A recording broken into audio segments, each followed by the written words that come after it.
Hello everyone, कैसे हैं आप सभी लोग। उम्मीद करता हूँ बढ़िया होंगे। तो मेरा नाम है मोहम्मद शाहनवाज और आज हम ज्योग्राफी के नेचर एंड स्कोप के बारे में पढ़ेंगे। सॉरी, ज्योग्राफी नॉट, जो मॉर्फोलॉजी के नेचर एंड स्कोप के बारे में पढ़ेंगे।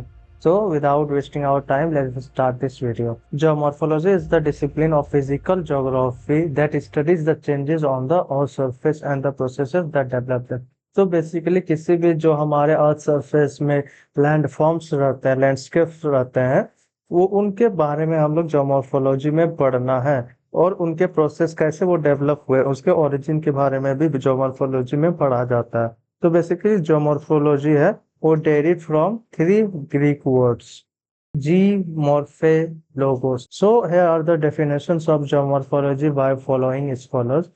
तो पीजे वॉस्टर जो थे वो एक जियोमॉर्फोलॉजिस्ट थे। उन्होंने जियोमॉर्फोलॉजी को एक्सप्लेन किया। He prefer to define geomorphology as the interpretative description of the real features of the earth surface. So basically this was the definition which was given by PG Worcester. अब आए W D Thornbury के according, he pleaded for the inclusion of submarine. तो basically जो यहाँ description of the real features of the earth surface है, यहाँ पे एक और चीज इंक्लूड हो गया। वो क्या हो गया था? Submarine forms. तो बेसिकली जितने भी सारे relief features under the water ocean in addition to the surface reliefs in the realm of geomorphology। So basically all the submarine relief features of ocean are included in the geomorphology। तो अब next scholar आते हैं A L Bloom. तो इनके according जो था, ही defined geomorphology as the systematic description and analysis of landscapes and the processes that change them। A L Bloom के according जो है, geomorphology is the systematic description of a earth surface where it analyzes the landscape, यानी कि landforms को analyse करता है, and the processes that change them, यानी कि ऐसे कौन से प्रोसेसेस हैं through which they the landform was change. तो बेसिकली और लास्ट हमारे एस्टेरुक है। इनके अकॉर्डिंग मॉर्फोलॉजी में भी define as the scientific study of surface features of the earth surface involving interpretation description of landforms। तो basically it involves the descriptions of landforms and their origins। तो basically it talks about the descriptions of landforms origin and development through different phases and nature and mechanism that shape that landforms, यानी कि कौन से mechanism से बना है वो, कौन से जियोमॉर्फोलॉजिकल प्रोसेस से वो लैंडफॉर्म बना है। सो बेसिकली यहाँ पे जो एस्टेरूप थे, उन्होंने ये जितने भी सारे फॉलोइंग टर्म्स है वो इंक्लूड किया in the field of geomorphology, in the definition of geomorphology, which evolve the landforms with a view that all landforms can be related to a particular geological process or set of processes, and that the landforms that develop may evolve with time through a sequence of forms। तो basically जो सारे landform development है through दे सिर्फ single particular geological process के जरिए originate हुए, और जितने भी सारे, और ये type with through time period it evolves. तो बेसिकली सीक्वेंसेस में ये डेवलप होते गए, dependent in part on the relative time a particular process has been operate. So basically जब तक वो प्रोसेस ओक्योर होते रहेगा, ये जो लैंडफॉर्म का वो फॉर्म है वो चेंज होते रहेगा। सो अब आगे पढ़ते हैं। सो बेसिकली अब हम लोग स्कोप में आ जाते हैं। स्कोप बेसिकली क्षेत्र।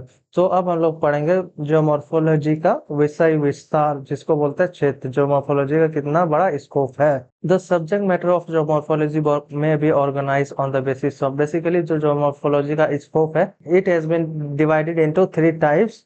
फर्स्ट में है dimension and scale of the relief feature. Basically इसमें डायमेंशन और स्किल से हम समझ सकते हैं, यहाँ पे जो है साइज के बारे में बात किया जा रहा है ऑफ दैट रिलीफ फीचर्स। अब सेकेंड में है processes that shape that landforms, यानी कि कौन से प्रोसेस से वो लैंडफॉर्म्स इवॉल्व होता है। और थर्ड में कुछ अप्रोचेस के बारे में पढ़ना है टू ज्योमॉर्फिक स्टडीज। तो the systematic study of landforms require some fundamental knowledge of geology. So basically जो हमारा जियोमॉर्फोलॉजी का स्टडी है वो बेसिकली अर्थ सरफेस है।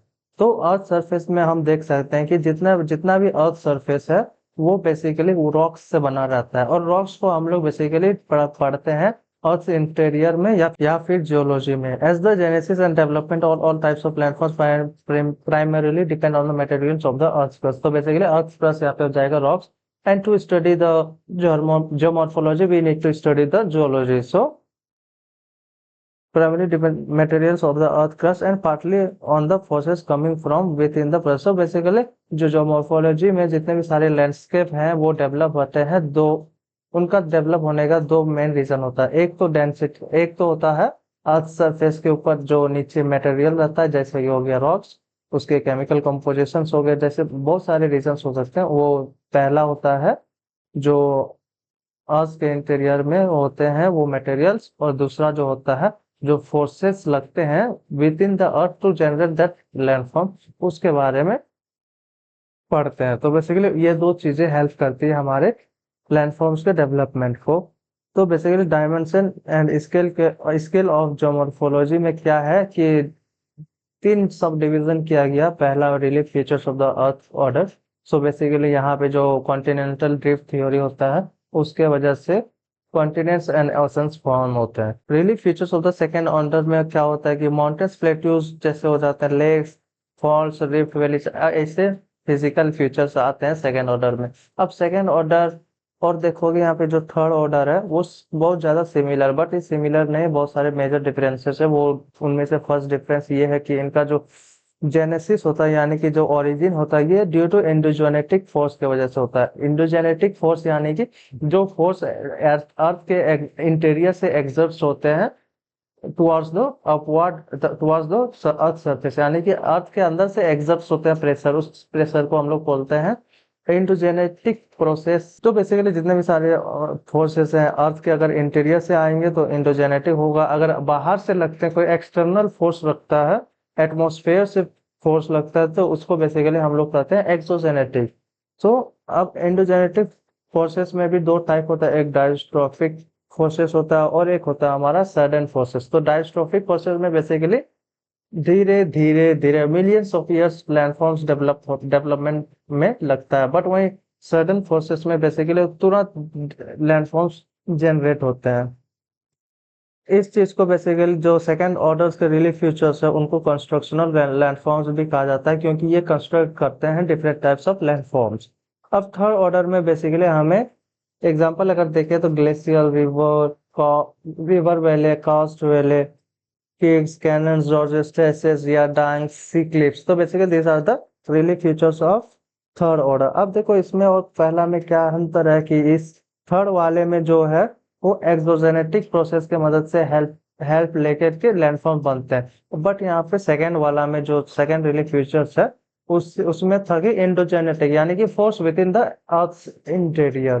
थर्ड वाला में force that exist outside the earth surface यानी कि फ्रॉम द एटमॉस्फेयर। तो बेसिकली यही होता है मेजर डिफरेंस। और दिस लैंडफॉर्म्स में भी erosional, depositional and residual, basically ये इरोजन के मदद से भी बन सकता है, कहीं अगर डिपोजिशन हो जाए तो भी बन सकता है, यानी और लास्ट में रेसिडुअल के मदद से भी बन सकता है।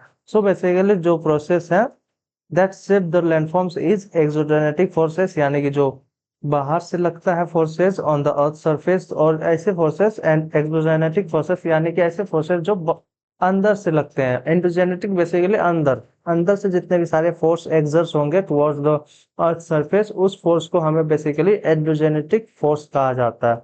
सो आई होप कि ये वीडियो आपको समझ में आई होगी। ये बेसिकली सिंपल सा वीडियो था, इंट्रोडक्शन वीडियो था टुवर्ड्स द सब्जेक्ट ऑफ जोमोर्फोलॉजी, और इस वीडियो में मैंने बहुत ही इजी वे में जोमोर्फोलॉजी को एक्सप्लेन किया, इसके नेचर, डेफिनेशन और इसके कुछ कैरेक्टरिस्टिक्स के बारे में बताया, इसके कुछ प्रोसेसेस के बारे में बताया, डायमेंशंस के बारे में बताया। आई होप कि ये वीडियो आपको समझ में आई होगी। अगर आपको वीडियो समझ में आई होगी तो प्लीज चैनल को सब्सक्राइब कीजिएगा, वीडियो को लाइक कीजिएगा, और अगर आपको जोमोर्फोलॉजी से रिलेटेड कुछ भी कंटेंट देखना, वीडियो देखना है तो मेरे चैनल में ऑलरेडी अपलोड रहेगा। और ये जो मॉर्फोलॉजी का बेसिकली सीरीज भी होगा जहाँ पे मैं different different types of concepts के ऊपर मैं वीडियो लाते रहूंगा। और वो सारे वीडियोस को चेकआउट करने के लिए आप मेरे चैनल सेक्शन पे जाएं, प्लेलिस्ट में जाएं और चेकआउट कीजिएगा। और इस वीडियो को पसंद आए तो लाइक कीजिएगा, एंड थैंक्स फॉर वॉचिंग।